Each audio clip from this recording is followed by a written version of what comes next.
Let's start from the beginning.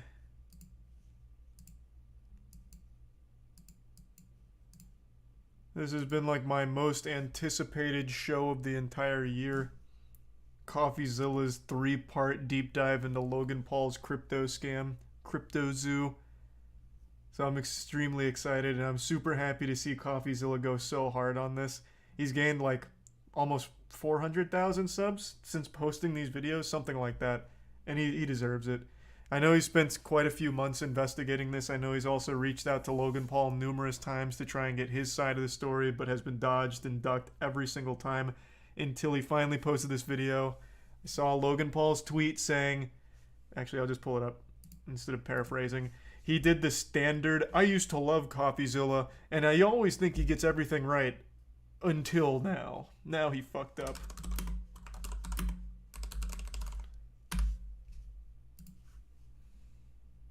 Like, this is very cookie cutter. Somehow, every single time Coffeezilla talks about some kind of big scam like this is always the response. While I generally appreciate Steven's creative genius and exceptional work ethic, I mean that, this one is simply not true. When appropriate, all bad actors will be exposed, explained, and held fully accountable. I'll speak further on Impulsive, January 3rd, which to me reads more like an advertisement for his podcast than anything. But I always just love this first line because this is boilerplate at this point. This is what everyone says when Coffeezilla makes a video about them. A creative genius, one of the best in the business.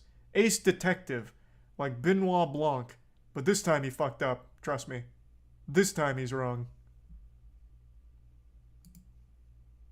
CryptoZoo.co. I am so excited about this project. It's so fun. It's a really fun game that makes you money. A fun game that earns you money. Pay to How much do earn. you guys make from CryptoZoo? I lost around $50,000 in CryptoZoo. Oh. I lost $40,000. I lost around 15,000 US dollars. I lost $25,000. $120,000. This is absolutely shocking to me. These aren't children. You're telling me these adults watch Logan Paul? Or did they had to have just heard about this from like crypto subreddits, discords, all trying to like hype train the shit out of this? I refuse to believe that this is Logan Paul's audience. No fucking shot. They probably had no idea Logan Paul was even involved with CryptoZoo. These are some Corvo, Luxurious, and Cody. $500,000 Australian, which is $500,000 in CryptoZoo. Shut up! Jesus Christ. Yeah, 500K. Oh no. Today we're investigating Logan Paul's Yikes. CryptoZoo, a Oh my blockchain God. game that made millions but never worked. Some of you guys think you know the story, but it goes so much deeper. I've uncovered sociopaths, billionaires, fake orphans. Did I mention fake orphans? And of course, at the center of it, we have Logan Paul himself, who has abandoned this thing, WWE leaving superstar, thousands of baby. fake orphans in his wake. Wait a second. Thousands of victims in his wake. Now, you'll be hearing from some of those people because their stories are heartbreaking. This is the first in a 3-part series that's been a year in the making. And if you like high-effort investigations like this one, Here's a prime please you. consider supporting this channel on Patreon. I don't take sponsors. We are viewer-supported. So if you want to and are able to, thank you. Either way, enjoy the video. Amen. For the last 6 months, I've been working on my own NFT project. We have a massive team behind it. And Real quick, you might be asking yourself, well, what experience does Logan Paul have with NFTs? And that's a great question to be asking, and I have the answer. He was actually a pioneer in NFTs, and in fact still has some of the best NFTs of all time, such as... Are these still up on OpenSea? Well, here's his NFT Pokemon cards. Beautiful stuff. Obviously, very high quality stuff. I mean, only $10,000 for that, so I mean, reasonably priced as well. Where are his... He used to sell clips. So you could pay thousands of dollars to get an NFT clip of him boxing. Which was a fucking bargain. Honestly, just giving it away at that price. You get like 15-second Twitter clips of his boxing matches. Where are they?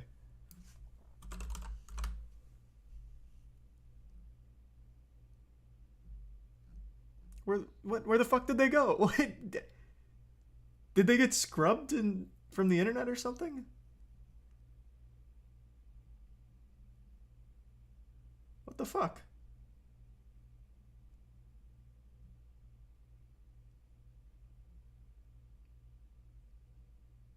Gotta love these headlines. Lost millions on his NFT investments.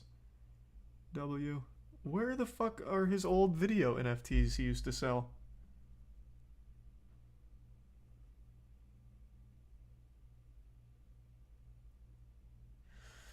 Okay. Well, that's a shame. No, but at least you got to see his NFT Pokemon card.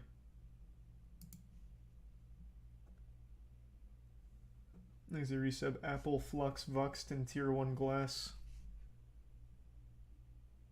Dink Doink, is that what they were called? That sounds like it's just gonna bring me porn.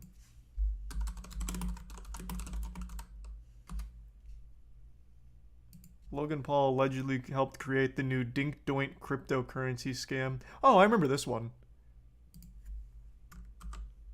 I didn't hear too much about it past the initial, like, oh, silly name. I'm assuming it was like a pump and dump thing.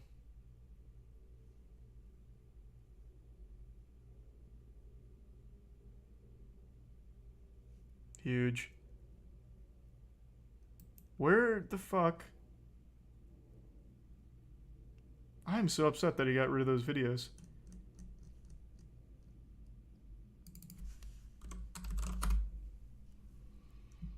Do they still have the Pokemon card up?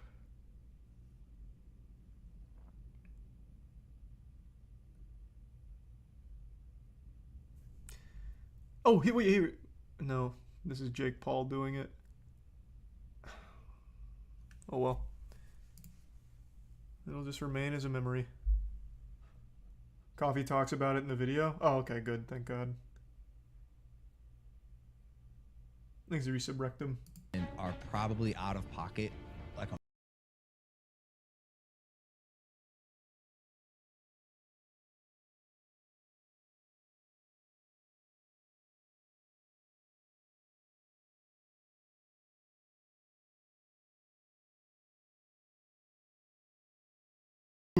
But you make a lot of money doing it, I imagine, so.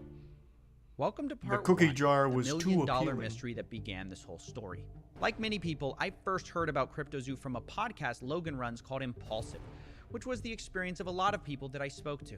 So I first heard about it on the Logan Paul podcast. Impulsive, I think. It was off one of the Impulsive episodes. the thing that I'm most excited for, and this is the first time I've ever said anything about this. For the last 6 months, I've been working on my own NFT project. I think there needs to be a fresh take, and this project that I have is that fresh take.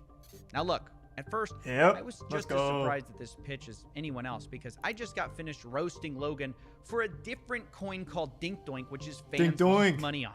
I'm a Dink Doink fan. Dumbest shit I've ever seen, and that's why I'm all in. It's comedic. It's fun. It's comedy. Now look, I know Logan and his friends tried to make it look like Dink Doink was all about the memes, but it turns out they secretly were tied to the project, and Logan created the Dink Doink character himself and subsequently abandoned that project. So if you invested in it, you got blasted, and Logan rightfully took a lot of heat for Dink Doink, which Huge. is why I was surprised when he seemingly immediately jumped into another crypto project. But Logan insisted CryptoZoo, it was different. It wasn't his friend's project this time, it was his. And it wasn't even a project at all. It was a game that could earn you money. I'm excited to launch. Called Pay to You Earn. keep using and you Or, just did it Jesus, again. You keep play to using a earn. word there. Game. You're not using like a project. It's a game. It's a game. It's a really fun game that makes you money. Now you might be wondering, how's it possible to earn money from a game? Well, let me try to break it down for you. This is how it was supposed to work.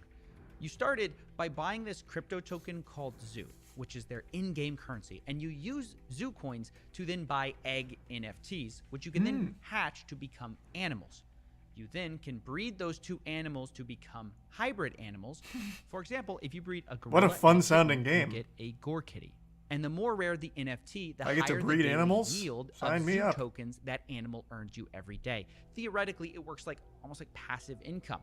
You can then burn your animal NFTs to release the zoo they earned back to you, and from there you can invest it into eggs or just cash out. Now, some of you of the Egyptian persuasion might notice some triangular qualities No, that's a to this game coincidence. description. But let's not be too quick to judge, because remember, there are a lot of NFT games built on this model. It's called play to earn. Yes, Now, sir. Logan admits that there are other games like his, but what's going to really make his stand out is that other games have randomly generated assets. His game has handmade art. It's quick to make a digital asset with, you know, unique, randomly generated characteristics. We handmade art for the past 6 months, bro. Approval, very specific notes, 10 different artists making art for our project. That doesn't Now, sound I'll like a admit, lot of artists. This all sounds for that. very enticing. Handmade art, a Not fun really. game that can earn you Doesn't money. sound and enticing. one of the biggest influencers in the world backing it. You might think, how can I lose? Which is why when people were told all you had to do to play was buy an egg, people spent millions. Just on the first launch between ETH and Zoo, people bought $2.5 million worth of eggs in the first day. And did I Wow, mention okay. the game hadn't even been launched yet? All people were buying was the marketing and the promises. And it wasn't just the NFTs they bought either. The Zoo token Hammy, also Cherry, and skyrocketed Soko. in value, reaching a $2 billion market cap pre-game launch, right? The trading volume was in the tens of millions of dollars per day, which kind of is like Fortnite not coming out, but people trading tens of millions of dollars in V-Bucks every day. That's what this was like. And I know it sounds stupid to buy an influencer project, but you have to understand, people saw Logan as different. It was Logan Paul at the end of the day, an internet personality that I actually trusted, that I actually Why? kind of What did? believed in. Obviously, Well, when I feel terrible that that happened to you, but what? What in the history of Logan Paul has earned anyone's trust ever? Like, I can't think of anything he's ever done that was honest. Like, I legitimately can't. Except for him saying that he made a repeated lapse in his judgment when he filmed a dead body. Like, that's like the only thing I can think of with like honesty associated with Logan Paul.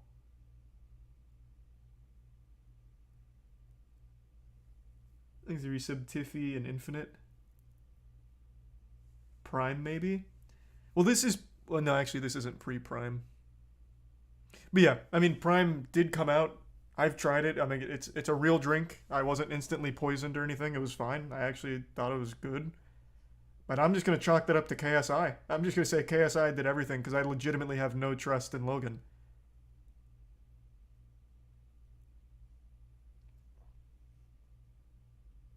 someone so influential releases something, everyone wants to be a part of it. I sort of believe in this false fallacy that everyone else started believing, that Logan Paul's a changed man. I thought it was a safe place having a guy like that identified, like Logan Paul being the head of the project. They had seen this story he had been telling everyone, that he was this reformed influencer, right? That he was no longer a reckless clout goblin just in it for the money. They thought this time it's different. Logan Paul couldn't possibly scam us, right? But as the game got closer to release, the CryptoZoo team started releasing the first ever photos of these animals. And come to find out, this handmade art story wasn't really true. It was actually Adobe stock photos mashed together. This was the sort of first red flag of this project. Hey! And I made a video about it at the time, but it was kind Let's of go. surface level, and something what the didn't fuck? add up beneath the surface. Something where I just couldn't shut this case down. I actually in my had no head. idea about that. It was actually part of the announcement video that something they said. See if you can spot it. We have a massive team behind it and are probably out of pocket like $1 million just because we believe it's going to work. On development. Yeah. That's the line that started this whole mystery. We spent $1 million on development. I couldn't get this out of my head.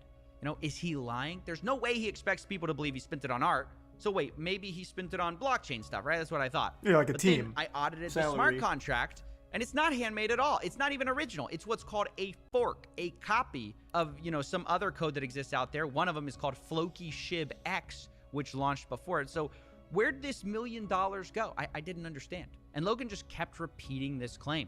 We've put hundreds of thousands of dollars in it. Personally, the whole team, $1 million, plus. Now, at the time I'm looking into this, there's a Is it fun? teaser Use going some around for bunion, Hatch use some Day, jukebox which is and the day ruthless. you can hatch your egg NFTs. And it kind of symbolized the true launch of CryptoZoo. So I thought, maybe this is it. Maybe this is where they spent all the money on their game. Even their community manager, Ben Roth, promised people, after Hatch Day, things will take a turn for the 180. So I put Ben Roth on the board too. I needed to know all the characters in CryptoZoo. And I waited.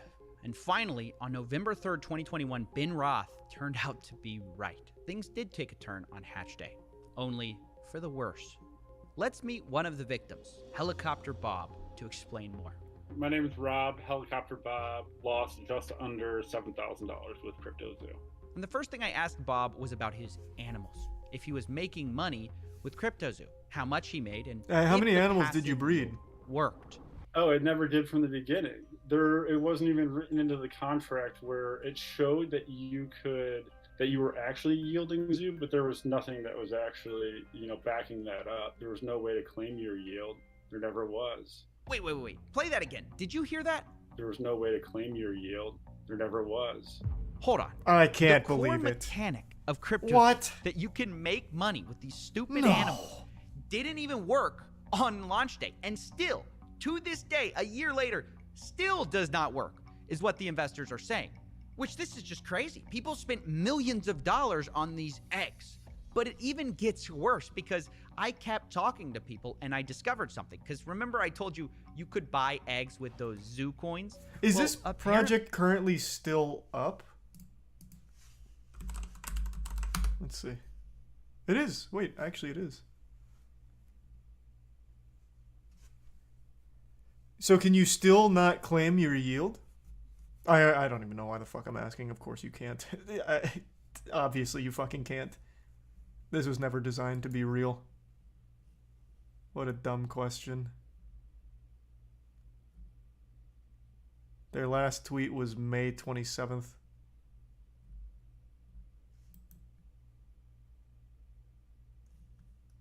They also made it so you could buy them with Ethereum. And on the day of selling, about half of these purchases took place with Ethereum. Only it turns out for the people who spent ETH, not only did the yield part of it not work, did the NFTs not pay you, you also couldn't even hatch them. So I acquired a bunch of eggs, and I actually want to play the game. I didn't acquire the eggs with the intent of keeping them. I actually wanted to hatch them and see what I got out of them and play in this ecosystem that's for this. I am sorry this happened to you, my friend. What compelled you to want to play this game? There is no game. The game is you buy an egg, and then we give you a stock photo of what this animal might look like with a goofy nose. What is the game? Like, the only reason anyone would have ever put money into this is off the hope that they're somehow able to make a payday out of it. Like, cash in their yield for some kind of profit. There is no, like, actual game mechanics. It is, here's a couple pictures you can look at. That's it. That's fucking it. Jesus. Just the worst Pokemon. It's not even a Pokemon at all. Like, even, let's take a card game. Even a card game has game mechanics. You play against someone, there is a goal, there is something you do, there is an actual gameplay element to it. Here, the gameplay is you hatch an egg, and we combine this photo of a moose with a photo of my cat. And that's it. And now you have played our game, and now you can either choose to keep that picture and hope it appreciates in value, yield some more zoo, or you burn it to acquire your zoo. Those are your two options, neither of which constitute a game. Jesus Christ.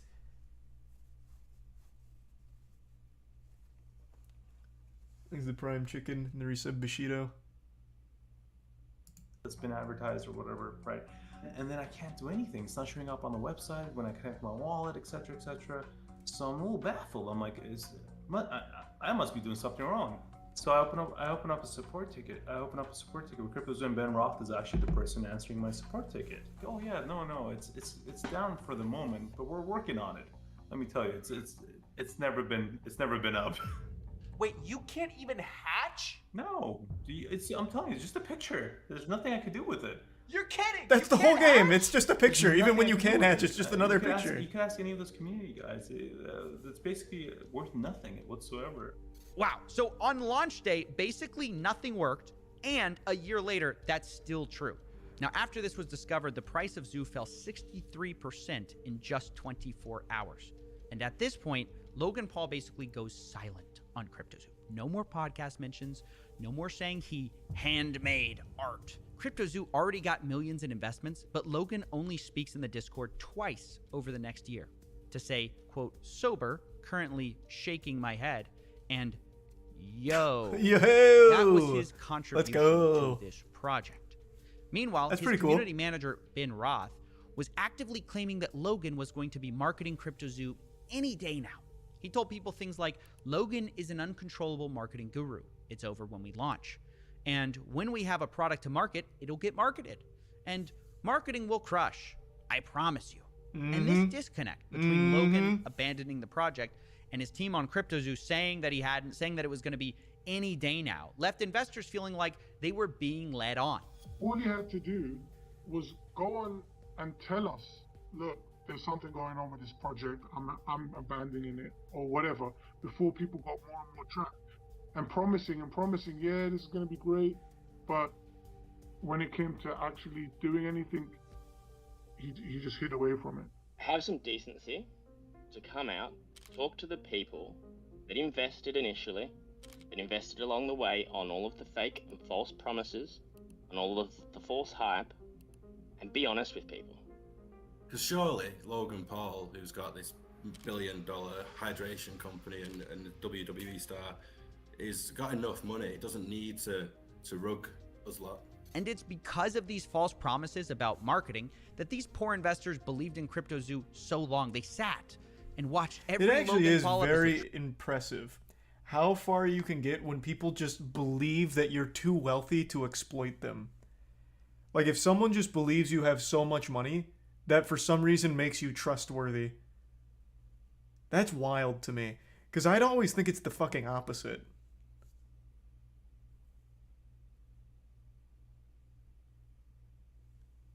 Thanks to the tier 1 Zed and the Prime Mac and the resub Giuseppe.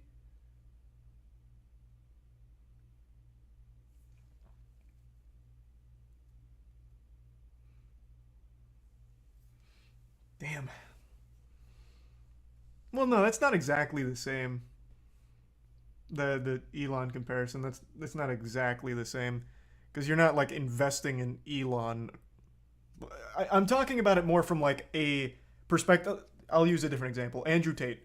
A lot of people view Andrew Tate as, like, infallible because he is very rich, or at least he portrays himself as very rich, and he portrays himself as someone who gets a lot of pussy. So those two factors make people believe that everything he says is right, no matter what, and that he would never take advantage of him because he doesn't need to. He's already too well off. I'd say that's a more apt comparison to what I'm talking about. Thanks for the gift sub, Josh, and the resub Chai, Muffin, and the Prime Green. And the resub Gogeta.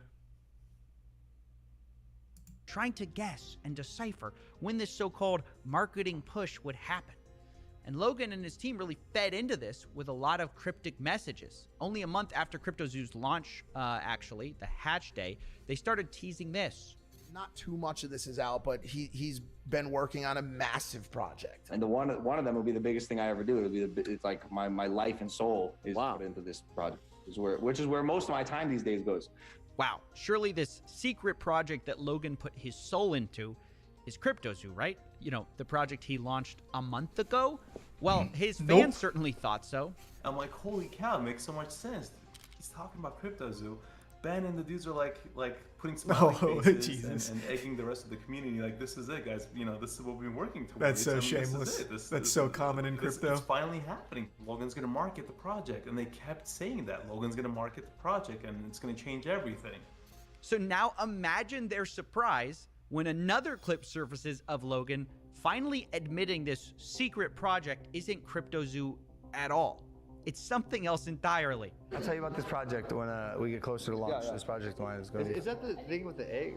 Like the zoo? No. Okay, that's This what one. this is gonna be this is crazy. No, that shit sucks. That shit is garbage. I can't believe you guys bought that. If you're one of Holy these fuck, it was investors, awful. and Logan You Paul's brought up one the egg? pitching That this was a new joke. secret project, and you're thinking it's CryptoZoo, and someone's like, "Oh, is it that thing with the eggs?" And he's like, "No, definitely not. That was the last project. This is the real project that I'm working on." Thankfully, people didn't just let this slide, because as he went around making the rounds on his new project called 99 Originals, people were like, "Hey, didn't you just abandon your last one?" And unsurprisingly, it's not his fault. It's the bad actors who ruined the project. As I see people giving multiple explanations for why these haven't worked, and you know there's accusations out there. How does it make you feel when people are doing these takedown videos about your NFT projects previously? It's sad because of what I just said. There's so much going on behind the scenes. Like, Doug, I'm not the bad guy here. Yeah. There's some actual out there. Yeah. And it's not me. Like, I'm here to build. Oh, okay. This is a space now where that's a lot of people okay. Well, now I do believe see you. dollar signs. Like any burgeoning industry, if there's money to be made, there's going to be both good and bad people. Okay, well, at least we set the record straight. Space. I'm learning all of it. We had an issue with CryptoZoo, where our lead developer took the code that he made, fled to Switzerland, and like held it hostage for $1 million. Like behind the scenes drama that took a stick and stuck it in the spokes of my wheels. Oh, well, that wasn't expected. There's a shady developer who held up Logan's code hostage in Switzerland. That's why this hasn't worked the whole time. He held it hostage for $1 million. Well, let's add that to the board. I mean, isn't the mystery solved?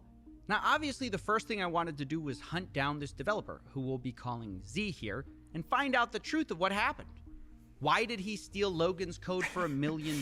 However, that's what I really appreciate about Coffeezilla. He's such a stronger man than I. That is like the most egregiously bullshit story ever. Like, genuinely, I don't believe a single fucking phrase uttered in that same breath. I don't think there's any world where that's actually true, but Coffeezilla is still going to investigate it anyway. Whereas I would just say, no fucking shot, stop lying, and I just go to like the actual core stuff. I appreciate that he will investigate that outrageous claim.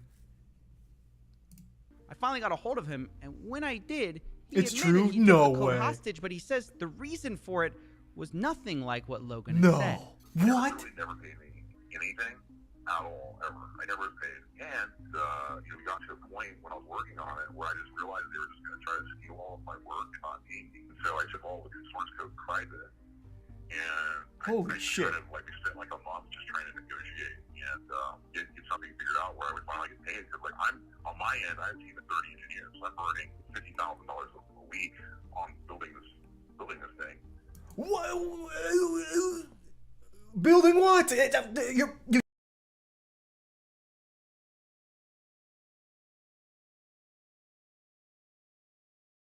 You take a picture and you have photos that you mash together to make a new picture when it hatches. Where is $50,000 a week going? Where? How? He did flee to Switzerland after holding the code hostage, but it was because Logan didn't pay him or the team. So he was telling a half-truth on the situation. I can't believe any part of it was true. That is already quite the twist for me. And the only thing they brought to the table were a bunch of Photoshop JPEGs. So Z claims he wasn't blackmailing anyone. He had to hire a team to develop this whole thing, and he just wanted to be paid for the work they did. According to him, they negotiated a $1 million payday for this whole project.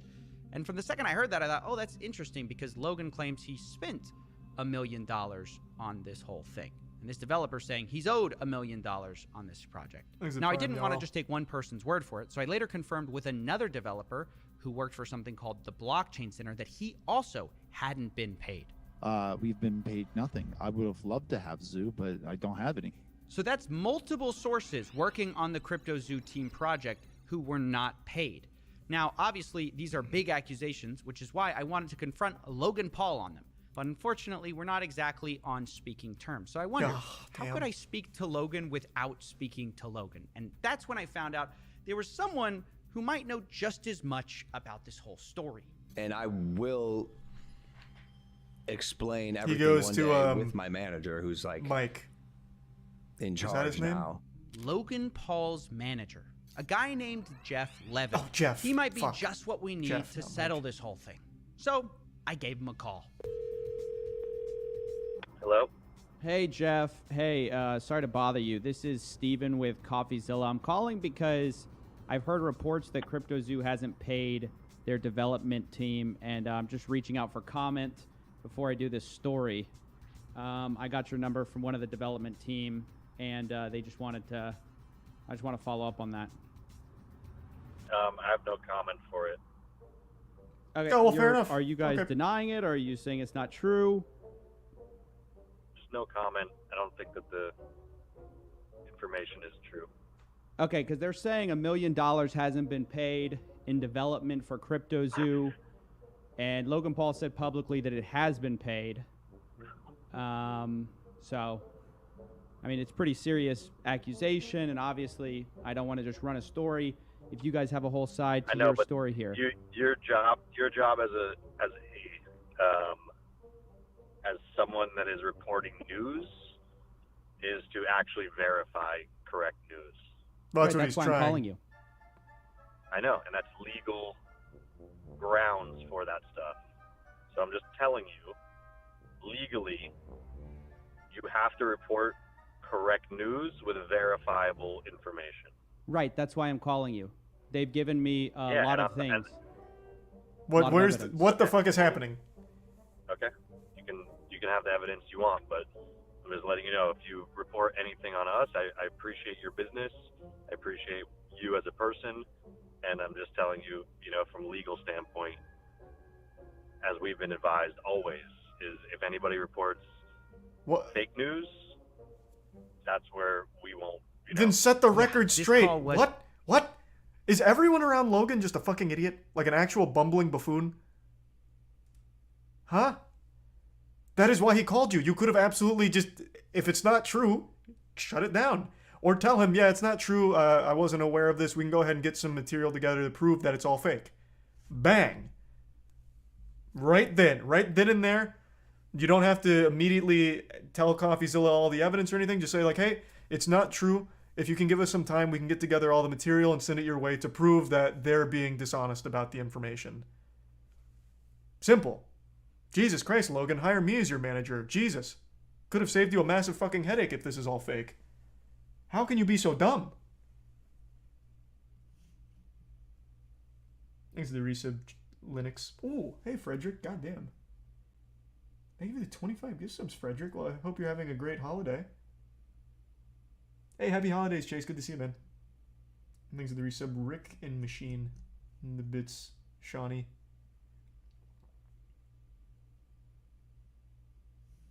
A mess. Jeff, Logan's manager, seems to be implying that I'm not allowed to repeat allegations his own development team made, even though Logan can go on podcasts and publicly accuse those developers of stealing his code. Not only that, he's the one who refuses to provide any evidence, but seems to sort of be implying that maybe we'll sue you if you tell this to anyone, which he then denies doing when I ask him if that's what he's doing. Told you I have no comment to it. Telling you once again, from a legal standpoint, you have to report truth. If you do not Is this an verify NPC? truth, Why does he keep saying this? Then you're just allegations, and those then will be handled the way that we want to handle it. Okay. I understand you may have graduated Arizona State with the business degree, but holy shit, that is not being put to good use here, Jeff. You must have fallen ass backwards into this position. He is calling you so that way you can defend against the allegations. You don't have to do it right now on the phone call. Just say they're not true, and we will defend them. And here's our evidence. We can eventually get you our evidence. It is that simple. Like, it is that fucking simple. How dumb is this guy? Like, oh my god. He is calling you because he is trying to verify it as a trustworthy source. He wants the whole story. And how the fuck else is he supposed to verify it without talking to you? The team, the people behind it, the ones who now have the allegations. You are the only ones that can verify the authenticity of the claims. He can't go to the Better Business Bureau, who's somehow going to be having all the fucking answers to this. This guy is so dumb. He is so unbelievably dumb. And then making that like a sly little threat about it.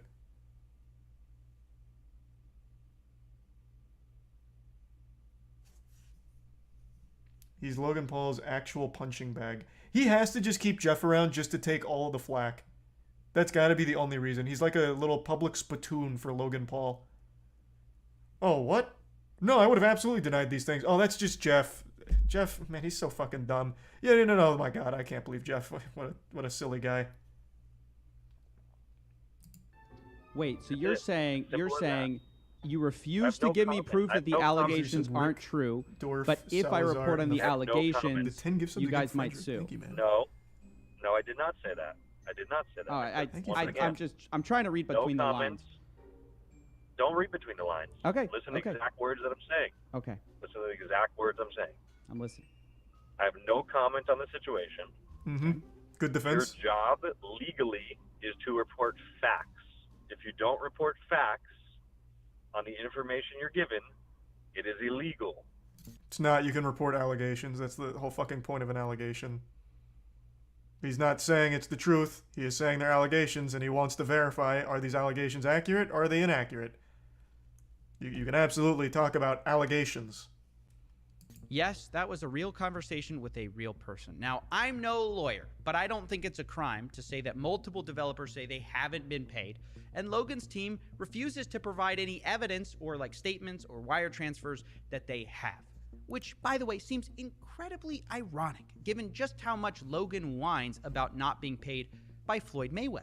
Where's my money, bitch? Floyd never paid me for our fight. Who am I, the IRS? Nope, but you might be the CryptoZoo dev team. Now, in all seriousness, I do want to acknowledge something which actually kind of looks bad a bit on the developers, because it turns out very few written contracts were actually done. So much of this were verbal deals like, oh, we'll take care of you. We'll give you That sounds like crypto. $350K, we'll give you $1 million, we'll give you whatever. But then when it was time to actually sign the deals, there's just always delays. What kind of promises were made to you? Verbal promises, basically. So verbal promises, and then we follow up with like a physical paper agreement. But that's when communication broke down. This is where I think the dev guys screwed up and led to this whole situation of like, okay, we're just going to take the code private until you pay us for our work. And to be clear, I'm not justifying not paying someone for what they did. I'm just playing devil's advocate and saying this could have all been avoided by just getting every detail in writing. And I think it's just a good I still don't think it lesson. would have avoided If you're the problem, thinking that to be that's fair, the not in $1 the million crypto mystery space. solved, well, But yeah. no. $1 million on a Still verbal doesn't promise? make Yikes. sense. Why not just pay the dev team what you publicly said you kind of already paid them? Why not pay for a game that now isn't launched and now investors are so angry about? Why not pay when you already made millions from minting the eggs on this game? Well, this is where things get even stranger, because right when I was ready to pin everything on Logan, and believe me, he is at fault, I was speaking to the Z developer, and I heard a name that I hadn't heard before. I basically, Lana Rhodes. Eddie promised Oh. me 5% of the tokens and $1 million. He literally never paid me. Wait a second. Who's Eddie? I thought that all of this was Logan Paul. I only put it together when the Blockchain Center guys also said a similar thing about their deal. They said they were promised $350K and it was Ibanez. They say they had no communications with Logan. But we know they weren't talking about different people. They both dealt with the same guy. So the guy's name, I put it together, must be Eddie Ibanez. Turns out he was managing the developers. What's this random guy doing in Logan Paul's project? And who is he? Who is Eddie Ibanez? It's a made-up name. That's a made-up Yes, name, hi, isn't my it? name's Eddie Ibanez, lead developer here at CryptoZoo. Oh, This never mind. reporter says Damn, Eddie's thought it was gonna be a entire crazy story plot twist. is fake. Wait, what? To continuously lie, lead people on, hype people up, to put more money in, all the while in the background, things are going down, things are hitting the fan, and you've left us holding the bag. Logan, you stole 40 million in tokens from me. You are a scam artist. You are a liar, and you betrayed your own community. You aren't that guy. Logan replies, oh, trust me, bro. I am that guy. What? This shit is actually playing out like a movie. God, this is good. All right, hold on. Let me take a tinkle real quick now. I'll be right back. Okay, now I'm back. Thanks to Resub Goku and Weezer. For the last 6 months, I've been working on my own NFT project. CryptoZoo.co. It's a really fun game that makes you money. I lost around $50,000 in CryptoZoo. I lost $40,000. $500,000 Australian. I'm telling you, it's just a picture. There's nothing I could do with it. Wait, you can't even hatch? No. We had a issue with CryptoZoo, where our lead developer took the code that he made, fled to Switzerland, actually fled to it's chilly. Switzerland, and It's like fucking held it chilly in hostage for $1 million. Tampa. He literally never paid me Things are prime. anything at Bungus. all, ever. And he promised me, 5% of tokens and $1 million. He literally never paid me. Wait a second. Who's Eddie? I thought that all of this was Logan Paul. What's this random guy doing in Logan Paul's project? And who is he? Who is Eddie Ibanez?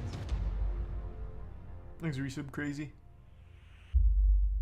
To begin answering the question of who Eddie is, I decided to take a deep dive. I started by looking through all the news articles I could on Eddie, where I found out he graduated from MIT, and from there became a data scientist and cybersecurity expert, and used that technical background to win a Super Bowl for the Eagles. And there were videos on him too, which all painted him as brilliant and extremely accomplished. What Yes, hi, my name's Eddie Ibanez. I'm a father of 3, lead developer here at CryptoZoo. As a teenager, he successfully hacked AOL from his bedroom. He continued to pursue computer science until attending MIT. He was then recruited out to work for a government agency in cybersecurity, developing software that reverse None of this is engineers true. the location of known government and terrorist threats. You started with the federal government, and you started off. I don't really believe any of tracking this. He's a fucking criminals liar. with burner phones and all. Honestly, after this whole search, I felt more confused than ever. If Eddie's such an amazing guy, why didn't he pay developers? And is he really the puppet master behind CryptoZoo? Or is it someone else? Honestly, I felt like at this point I needed a drink, and I needed to ask for help. Coffee, how's it going? Damn, Not look at the good. production value on this one. I'm confused about this Let's Eddie go. Ibanez guy. He comes out of nowhere with this CryptoZoo story, and everything about him I find seems great. So, what's the problem? Well, everything's not great. Everything about this guy just seems too perfect. He's an MIT grad, he works for the military. He even claims he won a Super Bowl. Why would that guy work for Logan Paul? I don't know, but I can find out. You said his name is Eddie Ibanez? I think he goes by Eduardo technically, but wait, what are you doing? I'm just This is looking fucking around. great. And done. Well, what'd you find? Few red flags, couple of misdemeanors. Ooh, a few court cases. I'll send him over.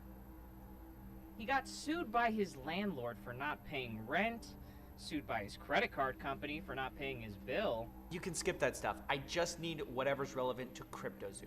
Well, that's basically it. Other than... hold on. No, wait, I did find something. Look at this. What's this? It's from a paper in Philly. I barely picked it up. This reporter says Eddie's entire story is fake. Wait, what? I can't believe it. Whole Eddie He didn't win a Ibanez Super Bowl? character, this guy Adam Robb investigated. He didn't hack AOL? He says it's a lie. I gotta find this guy. Send me his info. I got some calls to make. Coffee! That's right, ladies and gentlemen. We met up with Adam Robb, the reporter who's been investigating Eddie Ibanez for a while now. And I wanted to know, what did Adam think of him when they first met? I wasn't quite sure what to make of him. Based on what I knew about him, he was a MIT grad who went on to work for the CIA and Defense Department, and I didn't want to waste his time. And it wasn't long after I sat down that I realized he was wasting my time. Can you tell me about some of the lies Eddie told you? Eddie has told me so many lies over the course of my 2 interviews with him, and the first lie he told me is probably the oldest lie that he's told so many people, which is that he's an orphan. I first realized Eddie might be lying to me when I went home the next day and Googled Eddie Ibanez's family. I found a video of Eddie and his wife making rice pudding on a Fox and Friends segment on Fox News. Why is he there? And Eddie's wife, Jackie, explained that she learned the recipe from Eddie's mother. So in that picture, you've got Jackie Ibanez. You know her along with her husband Eddie and her 2 little girls. You love rice pudding. Why is this a family recipe? Okay, so Eddie's mom made this rice pudding once. Wait, Eddie's mom? I thought Eddie was an orphan. Well, it turns out the only problem with that is that not only does his mom exist, she's alive and in his life. And it turns out it wasn't just Adam that heard this story either. Was he like a lot. adopted maybe? Did you ever meet his mother? Or his Obviously parents? not. I did meet his mother. Did he ever tell you he was an orphan? Yes. How did he square that with you? So that's why I'm so confused. He told me he was an orphan and all this stuff, but then I meet his mom. He told me he was an orphan and then I met his mother is quite the string of words. But as insane as these lies are, let's be real, it doesn't explain why CryptoZoo failed. But the next lies kind of do, because part of Eddie's story is also that he went to MIT where he was recruited to the CIA. And it's part of why he was so attractive as a lead developer. All Orphan the being wild lost both experiences that he had parents. had. But it's just I was not thinking true. maybe he's using it as like the MIT registrar's at office, an orphanage, and I asked if not necessarily Eddie Ibanez orphaned attended the with the school, loss of the and parents. But they confirmed I'm giving in so absolute terms much that he never benefit of attended the doubt to a That's fucking right. loser The whole for orphan no to reason. MIT origin story, it wasn't true. And Eddie's whole backstory from here kind of falls apart as well. How could he have been recruited to a government agency out of MIT if he never went to MIT?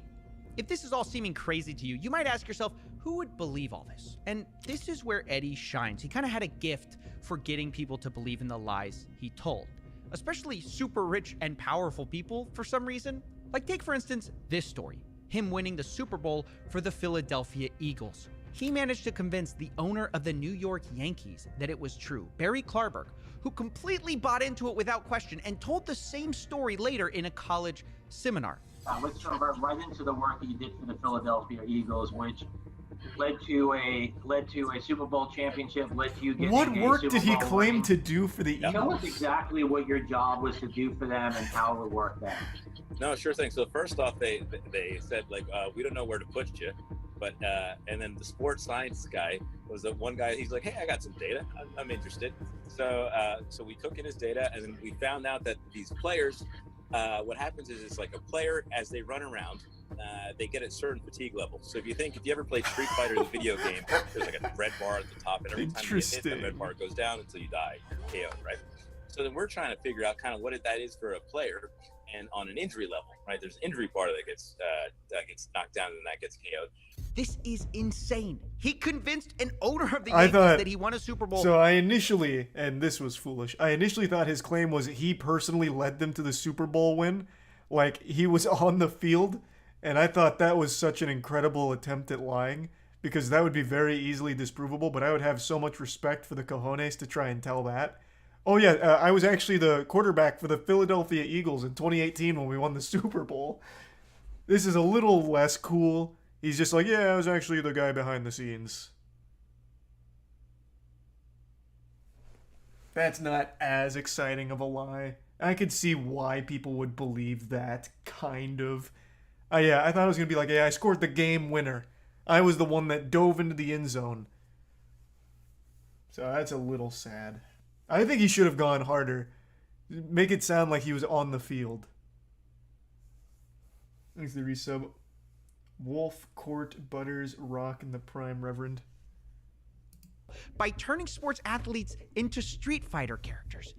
And of course, none of it's true. The Philadelphia Eagles responded to a fact check saying he never worked for their player analysis team. Not What? only that, the Eagles No, also impossible. said that Eddie did try to do an in-person presentation in March of 2018, but that was already a month after the Eagles had already won the Super Bowl. And also, they didn't hire him because of course not.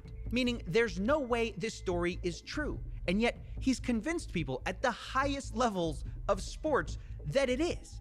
And this is where we get back to CryptoZoo, of course, because it's how he got involved with that project. Remember Jeff Levin, Logan's manager, Oh who spoke God, to last time? Well, Jeez. he also spoke to Jeepers. Adam Robb. And when he told him the reasons he liked Eddie, they sounded very familiar. And did he tell you, I guess, kind of like about like working with the NFL and that kind of stuff and the whole, like his time in the CIA and all that? He did. And it was interesting. It was like, this is wild, you know, like, that's pretty cool. But he's, once again, he's humble and he's not like ever bragging or anything like that. Wait, but he is bragging. He literally made it all up. The CIA, NFL stories aren't true. How could that not be bragging? But that's the impression Eddie gave off. But that's not all. Because Eddie didn't just use made-up stories to get in with the CryptoZoo team, he also used his other connections, his real millionaire and billionaire friends that he's managed to gain with all these fake stories. And I thought for some reason Jeff and Logan were so dumb that they were just believing every word this guy said without doing any level of investigation to confirm whether or not they had a CIA Super Bowl winning fucking deep operative that wanted to work for CryptoZoo. Okay, so he'd leveraged real connections to try and convince them, and it clearly worked. Got it. And some of them vouched for him. People like Chris Birch and Todd Morley. And what was the thing that kind of like sold you on Eddie? Was it the fact that like Chris and Todd and people like that kind of like have backed him in the past and like? I just think he's a down-to-earth, cool, humble guy. Okay. Who's been super successful. They're trying to do an agenda, and he's just kind of like, hey, look, I'm super smart in what I know, and I have amazing relationships through the business that I've done. It's incredible. I mean, how does this guy keep getting away with it? Because he's talking to stupid people. Like, listen to Jeff. He is observably dumb. That's how he keeps getting away with it. He's smart at targeting dumb people with ridiculous lies. But I've got to say, up till now, everyone's been fooled sort of fair and square on the same grounds. But I found out CryptoZoo did have an advantage that could have saved them all this trouble the whole time. So a month before the launch of CryptoZoo, I got on the phone with Jeff Logan, Logan Paul's manager. And after he spoke fondly of Eddie and his work, I confronted him about some of Eddie's lies, including how he didn't work for the NFL. Jeff told me he doesn't know much about the NFL, but he knows about the business world. And Chris Birch and Todd Morley vouched for Eddie. And so Jeff and Logan were going to continue working with him. Have you ever verified that anything Eddie said about himself is true? We verified that it's true. Yeah. Yeah. We definitely talked to people. Okay. And his friends and and people that he said he has relationships with, which we've confirmed them for sure. Okay, because I had trouble with some of that, like with the NFL. Yeah, all of these things he told us, we checked with his friends to make sure they were true, because that's where we're gonna get the real information from his friends. No, we didn't do any like actual research like online. Like that makes no sense. We talked to people that like him. Like we talked to his friends. What seems to be the problem? NFL like saying that like no, we've never worked with him, and that kind of thing. But you've had the NFL saying that? Yeah. Like who at the NFL? The comms teams for the Eagles and the Dolphins, and then the people specifically that he named that he said he worked with. Got it. I don't know necessarily the football stuff. Okay. I don't have relationships in the football world. Sure. But in the business world, we've definitely, talked to multiple people. Like Tom and Chris, and they backed him. Correct. Wait a second. This means at minimum, Jeff knew about Eddie's background beforehand, or part of it, and still decided to go with it.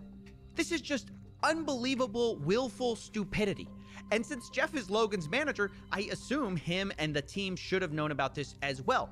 But still, they went forward with it even though they knew this stuff before launch. Now, I started to reach out. He was just a very cool, humble guy, though, Coffee. You don't get it. But when I did, I got a call from somebody new. Someone with a different perspective that I hadn't heard from before. Jake, the Crypto King. He's been involved with... Oh my god, it's the fucking bald Pokemon guy. Oh, what an interesting source. I am very curious to hear from him on his perspective of these things. Thanks, Teresa Bean Lurch in the Prime Grek. This honestly feels like the Logan Paul sitcom finale where they're bringing in all of the side characters from previous seasons. This is actually wild how everything is meshing together into this repulsive, toxic stew. Actually incredible.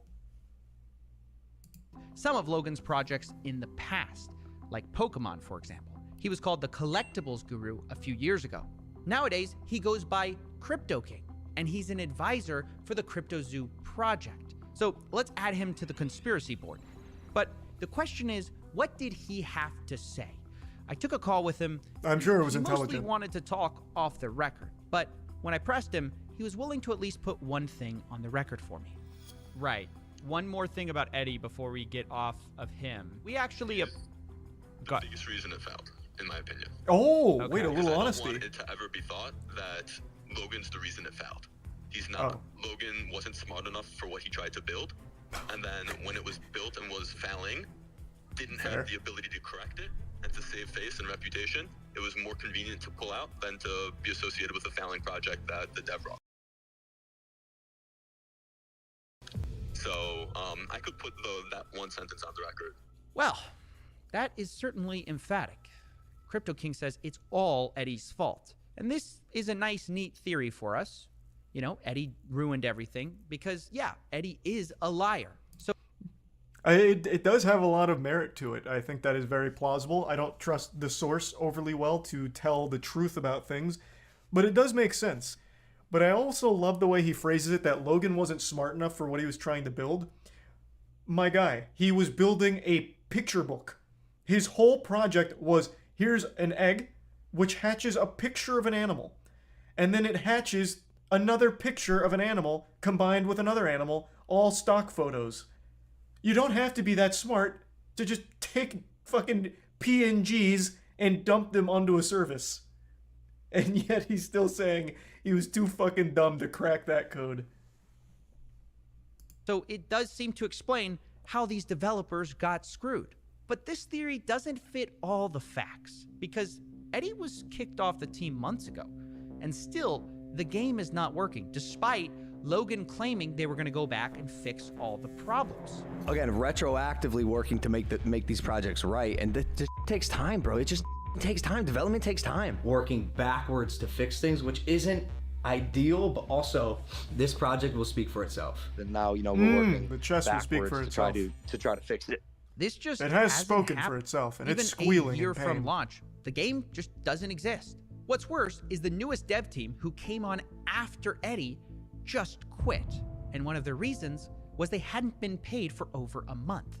I know this because Logan's team is leakier than the Titanic, and someone told me that, but we also have blockchain evidence. This is Jeff paying BlockOps, the company they hired out, on July 19th. They were supposed to redo all this work. It's confirmed by their leader, Skip, talking about a first monthly payment on that day. But after that, there's nothing until they quit on September 26th in a post called Our Departure from CryptoZoo. Now, I do have to say, it does look like they were eventually paid, but only a day after they quit. And this is just the same problem as before, slightly different. Nobody can pay these devs on time, and investors end up getting nothing. And so I can't buy into the idea that Eddie's at fault for everything, because when Eddie was gone, they had a lot of the same problems. Now, it was only at the point that this dev team quit, BlockOps, that things really took a turn. Because if the Titanic was leaking before, now it was sinking, and everyone basically gave up hope. You know, from every direction, I started getting messages from all the investors who felt betrayed, who up to this point were they gave up on the project. Now they felt they were just about to make money on it, though. By the CryptoZoo team, who had fed them promise after promise, and they were sick of it. He was never in the chat or anything, never apologized or told us anything. Things didn't work out. Alex, and 5 give subs again, You'll get that.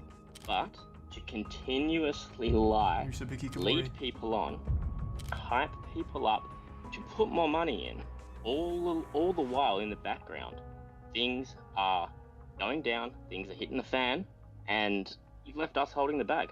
I know it was my decision, and I did my research, but I believe nobody has to lose money in this way. And that's when a whistleblower stepped forward and decided enough was enough. They decided to leak me messages, team messages, from the CryptoZoo team, from all the way back in the beginning when they thought of this idea, all the way up to launch. That's juicy. And seeing that, it changed everything. Because all of a sudden, I got a lot of new information. Remember how Jake, the Crypto King, said Eddie was the only problem? Well, a year ago, he was saying something very different. On the day of launch, he said this to the group: Logan, you stole 40 million in tokens from me. You are a scam artist. You are a liar, and you betrayed your own Logan community. wouldn't do that. You aren't that guy. Logan replies, oh, Jake, trust me, bro. I am that guy. You're gonna take the whole story. Yeah, I'll go on the record for you, and yes, I'm gonna show you the text message that say we can sell at these ascending market caps, and that it's not like I was trying to rug a project. It's like I put $250,000 into a project plus 6 months of time, and the founder never did anything he said he was going to do, and then hired a bunch of devs that didn't do what they were going to do. Oh God, I really don't like that guy. Jesus, this is the Pokemon guy. This is like the slimiest fucking guy. I swear to God. What do you mean you put 6 months of time into this project? You weren't coding, you weren't doing anything, you were just looking for the payday. What do you mean? Not that there's even like a lot of coding to be done with a project like this, considering they just took a fork, right? Like I'm getting heated. I'm getting heated. And I haven't even reached the conclusion yet. I just really don't like that guy. And every time I gave advice, the advice was I was told. So there was nothing illegal about that. Ethically, arguable. The rest that Logan did to me was ethically wrong and illegal. Fucking huge. Now the conclusion. God, I'm so glad I waited for all 3 parts. I would be so on edge waiting for these day by day. God, Coffeezilla fucking crushed it with this. This is a much more interesting and deep scam than I ever expected it to be.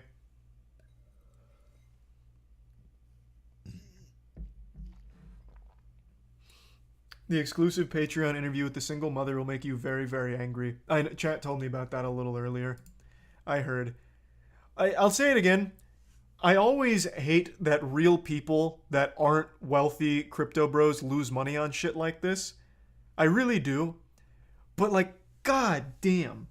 When they say things like, I did research on it and I wanted to play the game, I believed in it because Logan Paul's already wealthy, it's like, you were literally asking for it. All of the writing was on the walls. At no point during any of the pitch of this game did it ever seem like a real project. Oh, it's a play-to-earn model where you hatch an egg through our crypto token, that egg gives you a picture, and then you can breed that picture into another picture, which you can eventually sell for money, maybe. Like, what about that draws people to it? I don't understand. I actually don't get it. I do feel very bad for the single mother. I'm assuming she had no fucking clue at all who Logan Paul was or anything about this. I think chat said she heard about it from like a financial investment guide or something like that. So I'm assuming it was just one of those things where it's like, damn, I really need money and I'm just going to trust this guide or this resource, and ending up losing a ton of money would be my guess. It's very, like, it sucks. It is tragic, but goddamn, come on. Like, it's just right under your nose.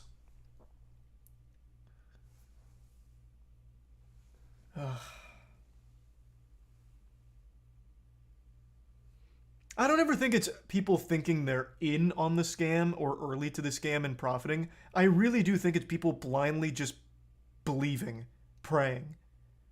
They don't want to be the person that misses out on the next big thing. The fear of missing out compels them to put it in regardless. Money they don't have to lose, in the hopes that somehow they're there early enough that it turns a profit no matter what. And that is just never the case. You are never going to outlast or outscam the scammer. Like, just play RuneScape for a month and you'll learn that hard truth. Damn. Fucking wild. Hold on, I need to fill up my water real quick before this big one. Give me 2 seconds, I'll be right back. I'm back. Alright, the finale. For the last 6 months, I've been working on my own NFT project. We've put hundreds of thousands of dollars. You said no list, chance, and cosmic. Personally, the whole team, $1 million plus. We had an issue with CryptoZoo, where our lead developer took the code that he made, fled to Switzerland, actually fled to Switzerland, that would be wild, and like held it hostage for $1 million. He really never paid me anything at all, ever. Eddie promised me, 5% of the tokens and $1 million. He literally never paid me. This reporter says Eddie's entire story is fake. The biggest reason it failed, in my opinion. Doug, I'm not the bad guy here. Yeah. There's some actual out there. Yeah. And it's not me. Like, I'm here to build. Is it tier 1 sugar? Welcome to part 3. So far, we've discovered fake orphans, millions of dollars stolen, and a cast of sleazy characters. But now, it's time to put it all together. What is the truth? And who's to blame? We're going to start by going through leaked text messages of the CryptoZoo team to understand all of their motivation. Then we'll go to blockchain evidence and show who sold what. And finally, we'll confront some of the people responsible. But before we can do the production on this is so good. We have to start in March of 2021, 6 months before the token even launched. Our 4 suspects, Logan, Crypto King, Eddie, and Jeff, are in a group chat discussing CryptoZoo, which starts as a copy of something else. Quote, "I like imitating CryptoKitties," Jake the Crypto King says. Logan replies, "I agree." And initially, it wasn't called CryptoZoo at all. It was called Crypto Pets, and they were going to sell a Pets token. And pretty early on, it became clear this was all about money, how they were going to sell this thing to investors. No, in fact, Crypto Kings in the crypto space, it wasn't about making a good game. Well, I never. Why, I oughta. What the devil?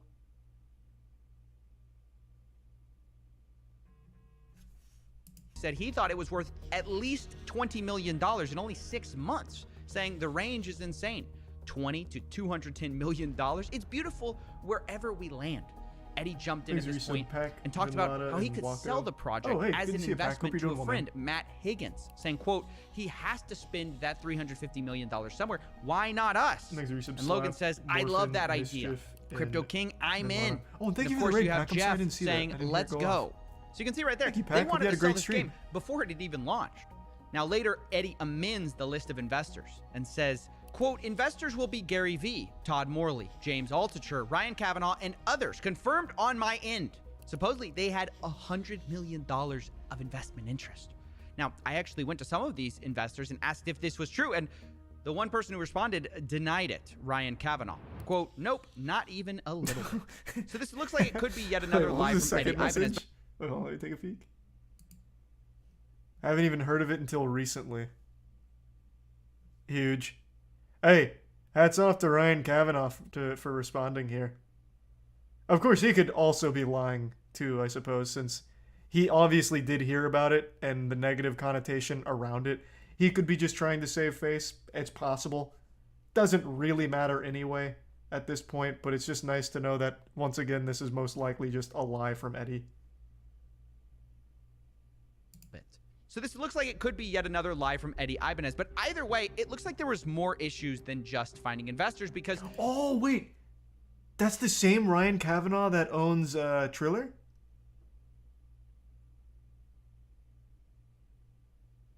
Oh, interesting. Very interesting.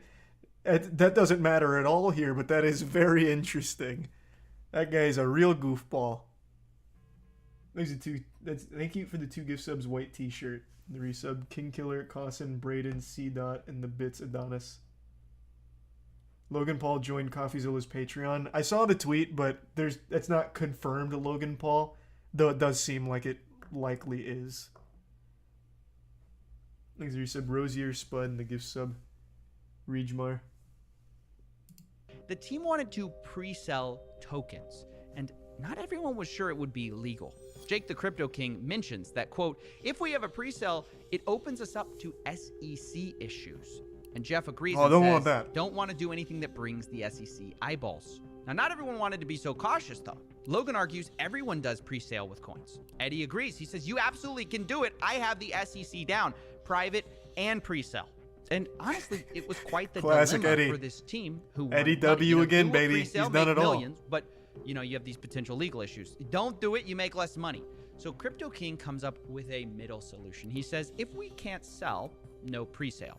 We can still trade them in the liquidity pool. And this is the start of a new disaster, which takes a bit of explaining.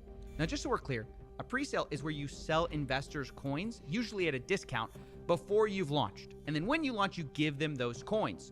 Now, like I said, the team didn't want to do that. So what they did instead was they bought the tokens on the open market right after launch.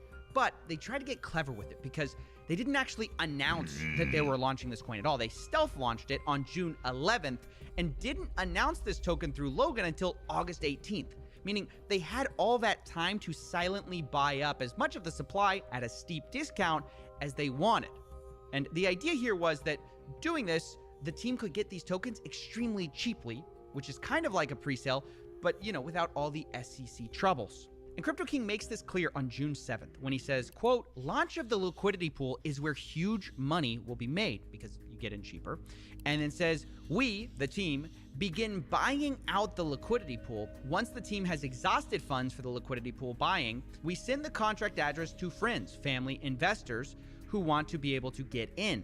So Huge. Obviously the plan is we buy first, then we give it to our close friends and family, and then maybe the public eventually, right? And even the day before, Crypto King reminds everyone, quote, Zoo Day is tomorrow. I highly recommend everyone get a few $100 to a few $1,000s in Zoo when it goes live. It will likely tend to. It really seems like Jake is like the actual leader of the project. So what the fuck role did Eddie play? He seems very redundant here. He didn't get any investors because he's just a pathological liar. But it seems like Jake ran everything. Is that going to be the conclusion here? Because that's the impression I'm getting from these messages. He's the one keeping everyone updated on launch day. I imagine he was also the one probably relaying the information to the teams, would be my guess. But maybe he's just like really enthusiastic about the project. I guess we'll see. That was their plan. Rather than doing a pre-sale, they were going to do this stealth launch and hopefully get tokens cheaply the same way, but without all the legal troubles. Or at least that was the plan. Because on stealth launch day, this is where things first started to go wrong for the team. At first, everything seemed to go normal. The team sat in a circle and literally bought it out as planned. But the next day, Crypto King says something odd. Quote, a bot is playing with our token. Kind of cool to watch them work. But he doesn't mention who this bot is. And he also says the asshole finished selling, but doesn't mention who that is. Now, Jeff, Logan's manager, replies upset. He says, how do we prevent someone doing what they just did again? We went from a $130 million to $26 million market cap in 2 hours. It's not cool to watch. Logan jumps in. Yeah, wait, how did that happen? And he also says, what asshole? How did anyone get this token except for us and none of us sold? And I think, actually, this is incredibly suspicious. Oh, imagine it's Eddie. The implication of what Logan's saying is, hey, we tried to scheme this really well. We tried to all buy this without letting anyone know. How did anyone else figure out we were buying it, right? And this is where a fight ensues that's going to become really interesting. Crypto King deflects the question by saying, my buyer pushed it back up to $40 million. And Logan says, no, bro, F your buyer. Explain to me what just happened and how there were 30 token holders. And Jake tries to explain that this was just traders and bots happening to find the token. But Logan says only 5 of us knew about it. Jake says, well, many people chase volume and new tokens. And to some extent, he's kind of right. But Logan replies, cap. Uh-oh. He doesn't believe it. Uh-oh. Well, I can't be the only one who emoji. thinks that's too incredibly convenient.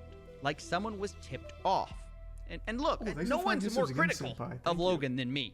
But as I'm reading these texts, I was kind of like agreeing. Like, yeah, it does seem too nonchalant when somebody's ruining your secret plot. You know what I mean? Because Crypto King was acting very strange. He says, we created $40 million out of thin air. This is a success. Logan replies, this nonchalance worries me. F 40 million. It was at 120 million, which again, it's all about the money with these guys. But truth be told, I did agree that Crypto King's attitude seemed strange in these texts. I mean, he's not wrong that bots are a thing. Traders. He's just a weird guy. I think he's a greasy slime ball. I've already said that. But I also don't think he'd be the one sabotaging internally either. He doesn't strike me as smart enough to even think of that. But maybe he just plays a fucking dumb idiot. So maybe he's more cunning than I give him credit for. To me, the impression I get reading his messages is a guy that's trying to calm down an angry dog. He's like, no, but 40 million's great, Logan. No, it's wonderful, actually. These things, it'll be water under the bridge once we're back to scamming. Yeah, just let it go. Thanks to the tier 1 Mike in the resub gamer and the 5 gift subs Barry. Thank you, Barry. Are a thing. But it sounded like he didn't want anyone to look into it. So, naturally, I looked into it. And what I found surprised me. Because there were bots, but there's also unusual human activity during this time. So I tracked the 5 biggest buyers of this Zoo coin. And lo and behold, this is what I found. Logan was one of the biggest buyers, which is what you'd expect. But he wasn't the biggest. In fact, two of the biggest wallets seem to be associated with Crypto King himself. Oh, okay. And here's where I pause. I said, Interesting. wait a second, why did this guy buy more Zoo tokens than Logan when this is mostly Logan's project? I thought Crypto King was a small part of this team.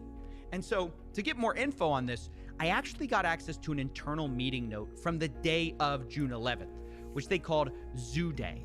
And in it, we find actually some interesting information. We see that 5 founders bought in. They apparently were, quote, trading in circles until each person maxed out. But on the list of buyers and how much they spent are only 4 people, when we know 5 people bought.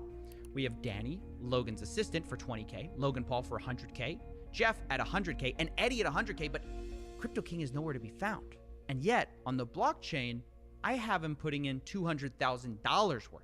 And this number, by the way, seemingly is confirmed in a conversation I had with Crypto King, where he said, my 200K investment. And the reason this is important is because it does imply that something shady was going on the day of the stealth launch.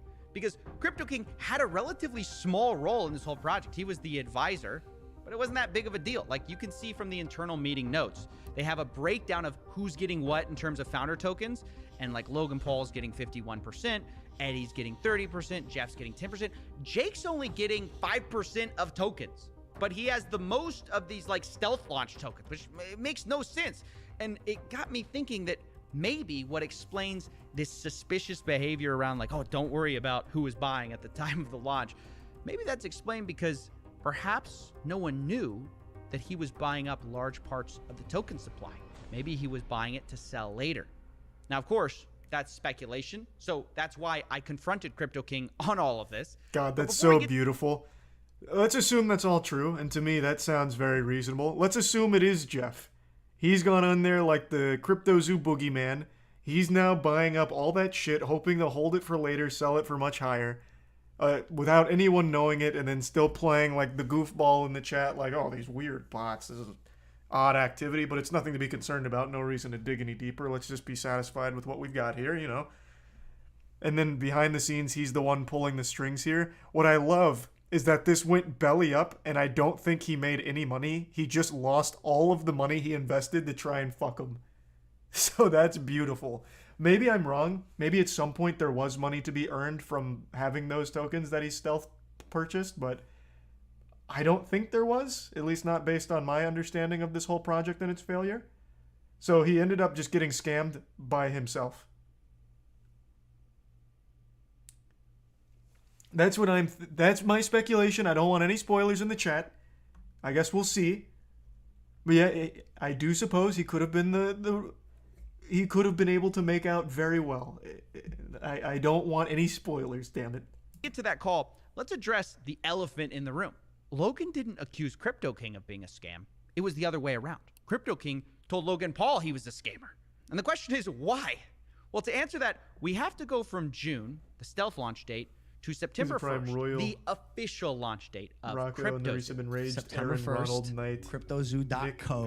Now, the day of the launch was a bit strange because you might think, well, they already have a token, right?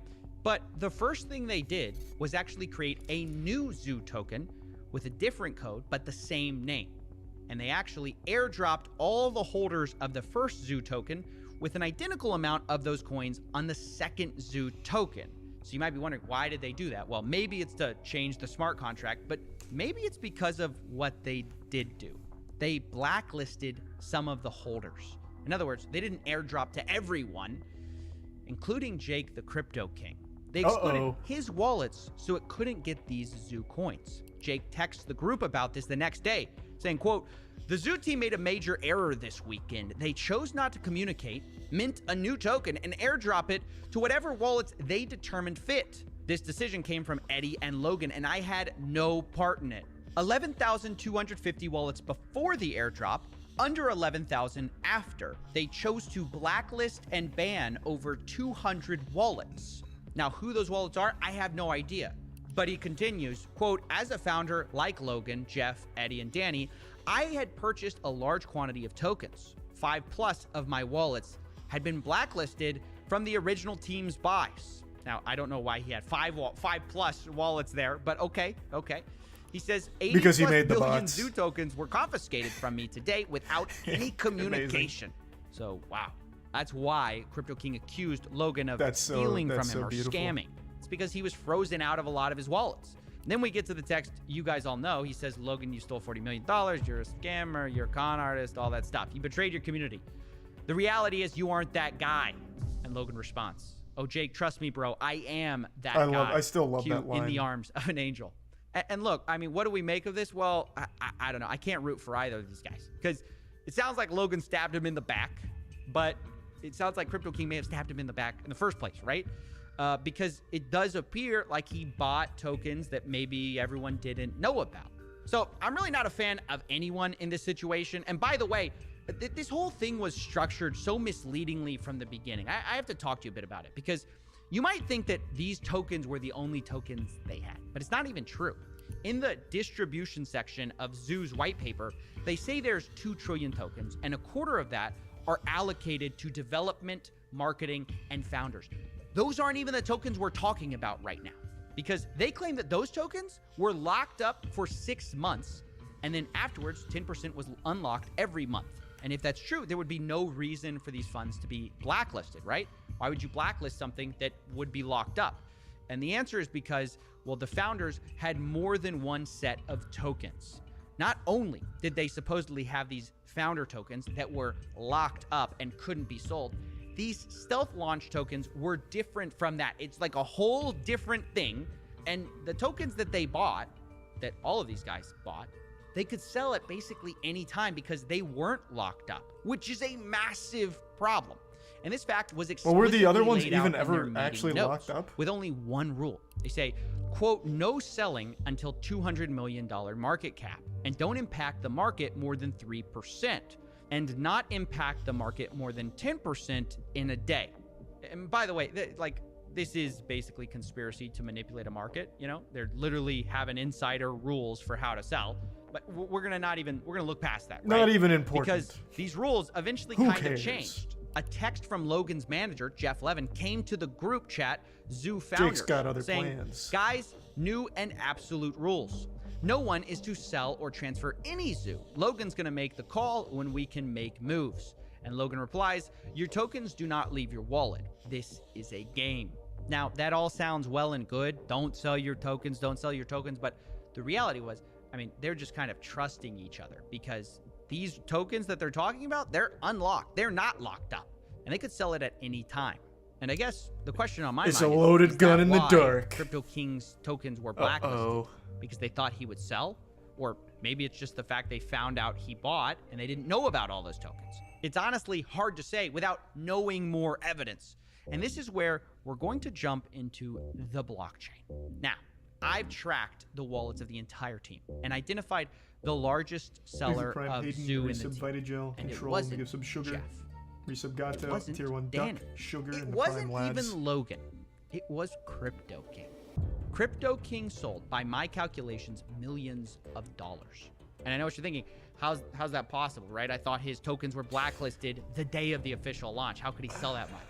Well, the answer is that not all of his tokens were blacklisted. He had even more tokens behind the scenes. The bots. And what's worse, the CryptoZoo team actually gave him back a lot of his blacklisted tokens, which I guess you can see as a good thing or a bad thing because he then turned around and sold those tokens, right? And from my blockchain analysis across his blacklisted tokens he got back and the tokens that he had squirreled away the whole time, he ended up making $6 million.